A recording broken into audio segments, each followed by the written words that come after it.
ফেরেশতাদের উপর বিশ্বাসই নাই মানুষের, মুসলমানদেরও নাই। আপনি যদি সাহাবীদের বিশ্বাসের লেভেল দেখেন ফেরেশতাদের উপরে, তাহলে আপনি তুলনা করতে পারবেন যে আমাদের ফেরেশতাদের উপর বিশ্বাসের লেভেলটা কোথায়। যদি সাহাবীদের লেভেলটা দেখেন যে সাহাবীরা কোন লেভেলে বিশ্বাস করতে ফেরেশতাদের, অসংখ্য হাদিস তুলে ধরা যাবে। আজকের জুমার খুতবায় সব হাদিস তুলে ধরার মতো সময় নেই, দুই একটা হাদিস বলি, তাহলে ছাত্ররা আরও খুঁজে বের করতে পারবে এবং মানুষও যখন পড়বে, এবং এটা আমাদের একটা বই আকারেও আসতেছে, সেই বই আকারে মোটামুটি সকল হাদিসই সেখানে একত্রিত করা আছে। যেমন রাসূল সাল্লাল্লাহু আলাইহি ওয়াসাল্লাম এরকম ভরা মজলিসে বসে আছেন, তো একজন অপরিচিত মানুষ আসলো, তাকে মদিনার কেউ চিনে না। আজকেও মদিনা যত ছোট শহর, সৌদি আরবের অন্য শহরের তুলনায়, দাম্মাম, রিয়াদ, জেদ্দার তুলনায় 50 ভাগের 1 ভাগও নয় মদিনা, এত ছোট শহর আজ এই আধুনিক যুগে। তাহলে সেই যুগে কত ছোট শহর হতে পারে? হাতে গোনা যাবে বাড়িঘর, 5টা 10টা 15টা 20টা বাড়ি হাতে গোনা যাবে। 700 থেকে 1000 মানুষ বসবাস করে, আর বেশি নয়। সবাই সবাইকে চিনে। তো মসজিদে উপস্থিত কেউ চিনতে পারতেছে না যে এই লোকটাকে। আবার তার গায়ে সফরের আলামত নাই। এইটা তো আর আজকের যুগের সফর নয় যে বিমানে সফর করে আসলাম, এ তো মরুভূমির সফর। মরুভূমির সফরে আলামত থাকবে না, এটা অসম্ভব। যখন প্রশ্ন সব শেষ হয়ে গেল, ইসলাম কাকে বলে, ঈমান কাকে বলে, ইহসান কাকে বলে, ফিরে যাওয়ার সময় আল্লাহ নবী বলছে, চিনো শেখে, এই জিব্রাইল এসেছিল তোমাদেরকে দিন শেখানোর জন্য। তাহলে সাহাবীরা স্বচক্ষে জিব্রাইলকে দেখতেছে মানুষের রূপে, তাহলে তার বিশ্বাসের লেভেল যে হ্যাঁ জিব্রাইল আছে, ফেরেশতা আছে, আর আমার বিশ্বাসের লেভেল আপনি কল্পনা করবেন। এরকম অসংখ্য হাদিস একটার পর একটা মিলাবেন যে একদল মানুষ যদি 24 ঘন্টা শুধু এরকম ফেরেশতার কথাই শুনে এবং ফেরেশতা রিলেটেড ঘটনাই দেখে সারা দিন, তাহলে তার কি হতে পারে?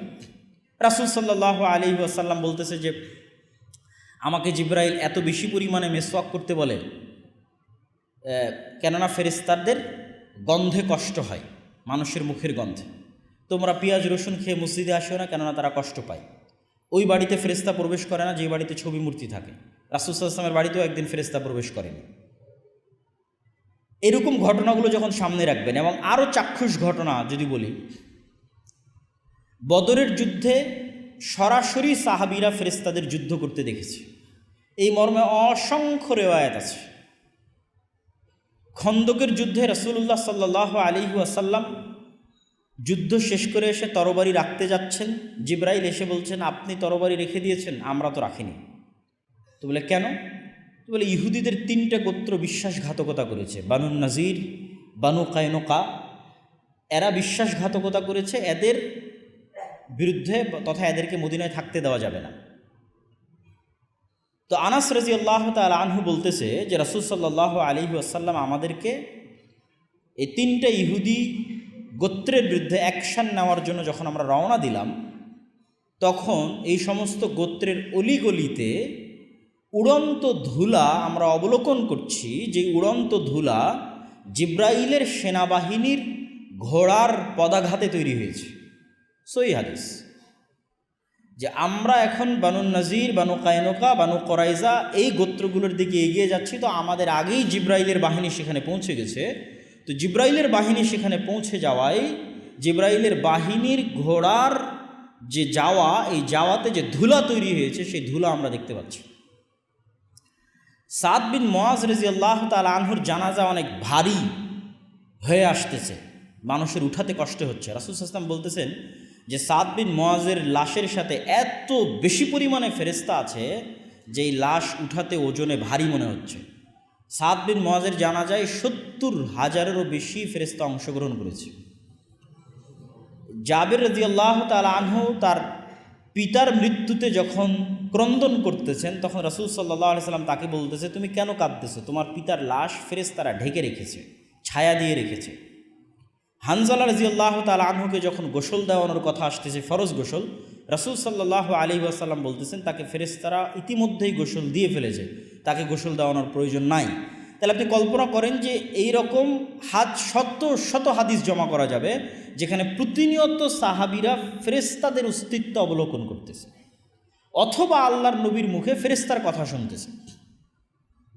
আল্লাহ সুবহানাহু ওয়া তাআলা নিজে কোরআনে বহু জায়গায় তিনি যে বদরে, খন্দকে, উহুদে আসমান থেকে ফেরেশতা অবতীর্ণ করে সহযোগিতা করেছেন তার বর্ণনা দিয়েছেন।